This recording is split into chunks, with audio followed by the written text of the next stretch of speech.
matin. Alors, ça va se dérouler de la manière suivante, 3 temps forts. Dans quelques instants, Gaëlle de Magalès, qui est conseillère en installation à la Chambre d'agriculture, va planter le décor, nous plonger dans le contexte, en évolution, les installations dans la région.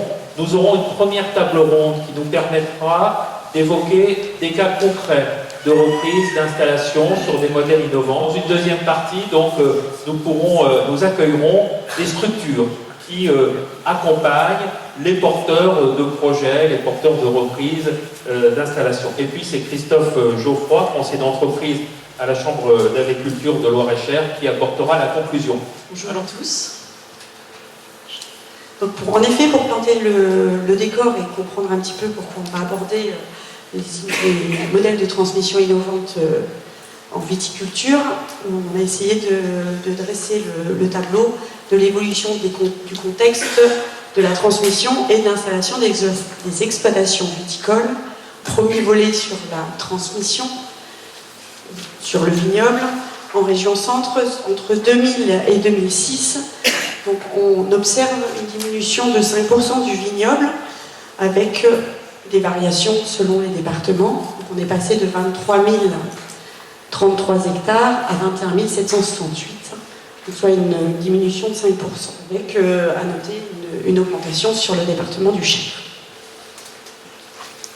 Concernant le nombre des exploitations, entre 2000 et 2010, donc les sources sont issues du recensement général de Agreste de 2000-2010. Sur le nombre des exploitations sur la région Centre-Val de Loire, en 10 ans, on observe une diminution de 56%, donc qui est modérée puisqu'elle a une explication liée à une restructuration du vignoble, donc par un phénomène lié à la disparition des exploitations dites non professionnelles, donc de moins de 2 hectares, et par l'agrandissement souvent des exploitations viticoles avec des chefs d'entreprise plus jeunes. On est passé de 5598 exploitations à 2482, avec une diminution sur l'ensemble des départements, mais donc qui est à relativiser avec une baisse seulement de 5% du vignoble.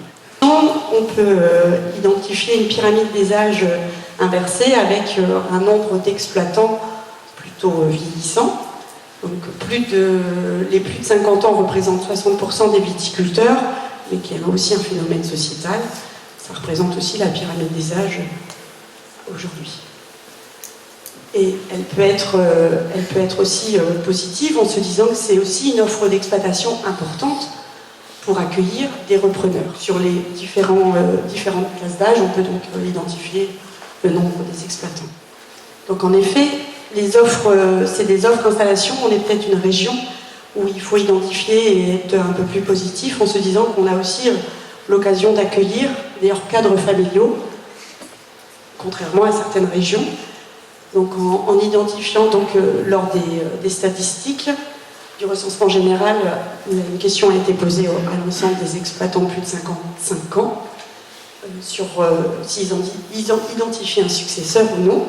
Donc 458 sur la région Centre-Val de Loire on est un successeur identifié, contre 625 qui n'ont pas identifié de repreneur. Donc on peut aussi se dire que les 458 c'est plutôt dans le cadre familial, et donc on pourrait avoir 625 exploitants qui pourraient rechercher un successeur en cadre familial. Donc sur le volet installation, grâce aux statistiques, on peut identifier le nombre des installations aidées en viticulture, en sachant qu'il reste toujours la partie des installations non aidées qu'il est difficile de recenser, mais qu'on peut à peu près qualifier de 50%, moitié-moitié, installations aidées, non aidées.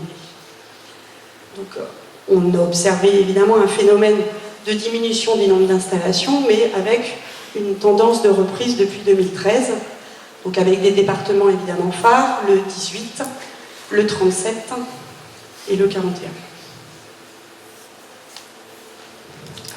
À partir de ces installations, ce qu'on s'est dit pour cette table ronde, c'était d'identifier le nouveau profil sociologique des candidats à l'installation pour savoir sur quel mode de transmission on pourrait se baser. Donc aujourd'hui, on peut identifier 3 types de profils. Les fils de viticulteurs, qui ont généralement un diplôme agricole de niveau 3, voire plus. En moyenne, ils ont entre 28 et 40 ans. généralement une expérience antérieure et extérieure au monde agricole, avec un projet généralement vitivini et vente directe. Le deuxième profil observé, c'est les installations, les candidats hors cadre familiaux, souvent issus du milieu agricole, donc sans lien de parenté avec un exploitant, souvent en reconversion professionnelle. Donc ceux qui n'ont pas de formation agricole, ils ressentent un besoin de formation. Donc beaucoup se dirigent sur un BPREA ou un bac pro. Et ils ont également un projet souvent vitivini et vente directe. Et enfin, un nouveau profil, mais qui fait quelques années qu'il apparaît, mais il ressort encore plus ces dernières années, des investisseurs extérieurs qui souhaitent avoir une diversification patrimoniale ou une gestion patrimoniale en agriculture, avec la recherche d'une image, d'un placement ou d'un projet concret. Ils n'ont pas de connaissances techniques, mais souvent un réseau commercial.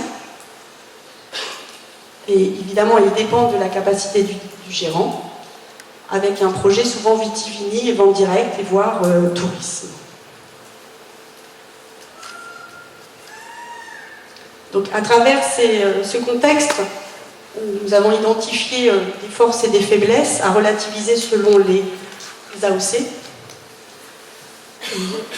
Si on identifie les faiblesses, on constate sur certaines appellations des rentabilités économiques faibles, des montants de cession qui peuvent être élevés par rapport à cette rentabilité.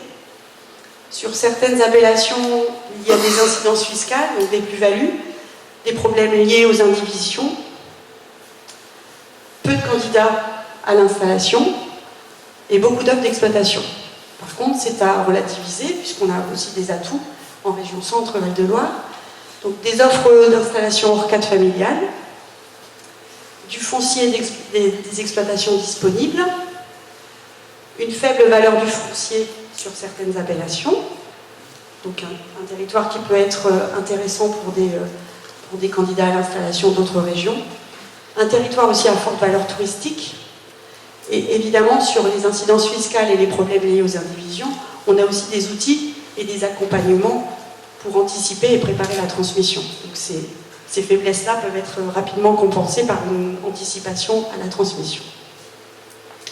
Voilà donc les différentes faiblesses, atouts et le contexte de l'installation et de la transmission, donc pour pouvoir discuter et débattre sur des projets de transmission innovants.